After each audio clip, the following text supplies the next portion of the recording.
Boa noite. Nessa videoaula nós vamos ver como fazer tabelas dinâmicas usando Excel. Bom, a primeira coisa para a gente começar a nossa diversão é a gente ter alguns dados. Então, eu achei num site uma lista com todas as cidades do Brasil e mais alguns dados. É desse site aqui, Rede Suas. Eu vou deixar o link na descrição do vídeo, tá bom? Bom, a primeira coisa que a gente tem que fazer para a gente começar a nossa tabela dinâmica é selecionar os dados. Então, a gente seleciona aqui. Ah, Pedro, por que ele não pode selecionar desse jeito que eu estou acostumado aqui? Bom, simples. Nesse caso, não é tão interessante. Por quê? Porque tá vendo que você delimitou esses N números aqui de cidade? Então vamos supor, se adicionou a cidade de Ji-Paraná aqui, ela vai ficar fora da tabela. Agora, se eu clicar aqui, você pode adicionar Ji-Paraná, Machadinho do Oeste, Nova Brasilândia do Oeste, Ouro Preto do Oeste, Pimenta Bueno, Porto Velho, Presidente Médici, e ir adicionando. Essas coisas vão indo para a sua tabela dinâmica sem você precisar mexer mais e fazer outra tabela e tal. Então, você seleciona aqui. Você seleciona aqui os dados. Você clica aqui, ó, inserir, tabela dinâmica.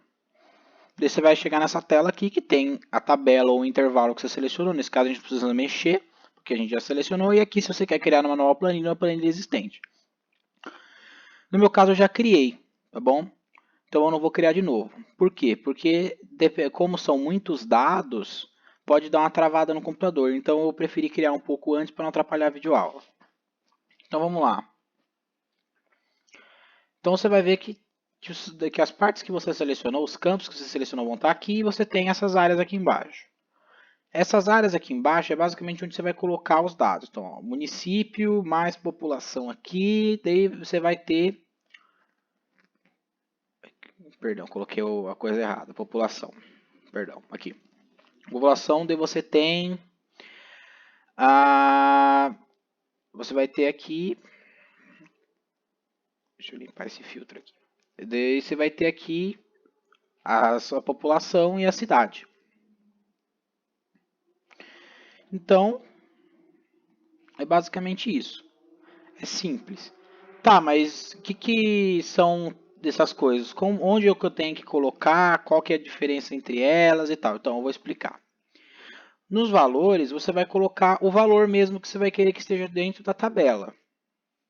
Então, vamos supor, nesse caso, vou tomar como exemplo a soma da população. Se você clicar aqui, você pode até configurar se você quer ter alguns outros tipos de coisa, por exemplo. Aqui que você pode usar em alguns outros casos. Nesse caso, vai ser só a soma mesmo da população. Aqui nas linhas, você vai colocar, como no nosso caso a gente tinha colocado o município, as coisas, os dados que vão estar aqui na lateral. No nosso caso, o nome das cidades. Aqui na coluna a mesma coisa, só que daí você vai ordenar pela coluna. E você pode criar tabelas diferentes. Então, vamos supor, eu quero uma tabela que tenha a cidade, deixa eu achar aqui, município, e a unidade federal, que é um nome chique para estado, que ela vai estar.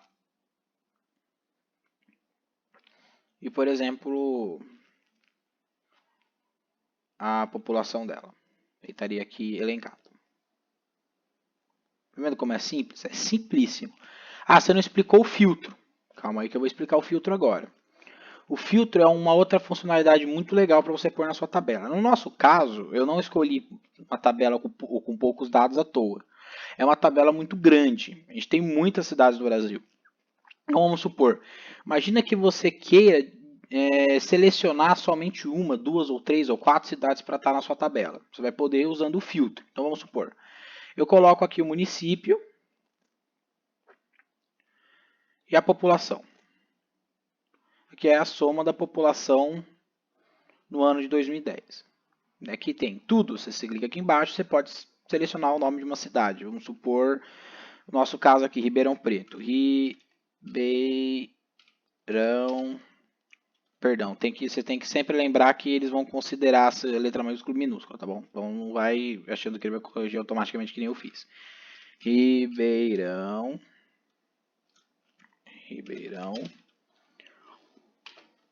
Preto. Ribeirão Preto, ok. Ele vai aparecer somente a população de Ribeirão Preto. Então, é basicamente isso que você vai poder usar nas suas tabelas dinâmicas. Vocês viram como é simples, como é fácil. O Excel é uma ferramenta que não é feita para ser complexa, ela é feita para ser fácil, para que qualquer um com um pouco de treino consiga fazer. Então, é simples e você pode gerar muitos relatórios diferentes usando essa brincadeira aqui da tabela dinâmica. Vamos supor, vamos criar uma tabela com as regiões do Brasil e o número de municípios dessas regiões do Brasil, para a gente descobrir qual que é a região do Brasil que tem mais municípios. Então vamos lá, a gente vai pegar aqui, linhas, e vai colocar região, que vai elencar todas as regiões. A gente vai colocar aqui, ó, município, em valores, ele vai dar a quantidade. Então a gente sabe aqui pela nossa brincadeira que o Nordeste é a cidade que tem mais. E qual que é a proporção? A gente já sabe que são, eu também consegui concluir que são 5.570 municípios.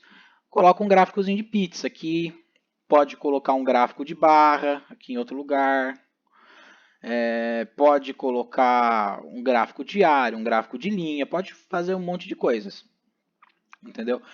Qual que é o estado brasileiro com a maior quantidade de cidades? Beleza? É só mudar aqui, ó. Tira aqui e coloca município, com a maior quantidade de cidades. Então coloca aqui município. E ele vai contar a quantidade de municípios. Eu falei errado, a gente quer o estado, né, não a região. Então vamos colocar a unidade federal aqui. Às vezes você vai ter que dar um zoom, tá? Porque às vezes a coisinha fica pequena. Então, dependendo da sua informação, você vai ter que dar um zoom para aparecer tudo. Tá vendo? Ó, Minas Gerais, com quase... deve ser uns 8.600. Deixa eu olhar aqui. Minas Gerais, 853. Então, dá para você fazer essas brincadeiras. Então, o que você vai fazer para solidificar esse conteúdo na sua cabeça? Você vai acessar o link na descrição, vai acessar essa tabela e você vai se divertir. Você vai ficar colocando os dados, vai ficar mexendo, vai ficar fuçando e vai vendo as opções que você tem. Coloca vários tipos de gráficos, inverte, coloca um monte de coisa aqui e tal. E você consegue aprender esse conteúdo. Obrigado e até a próxima.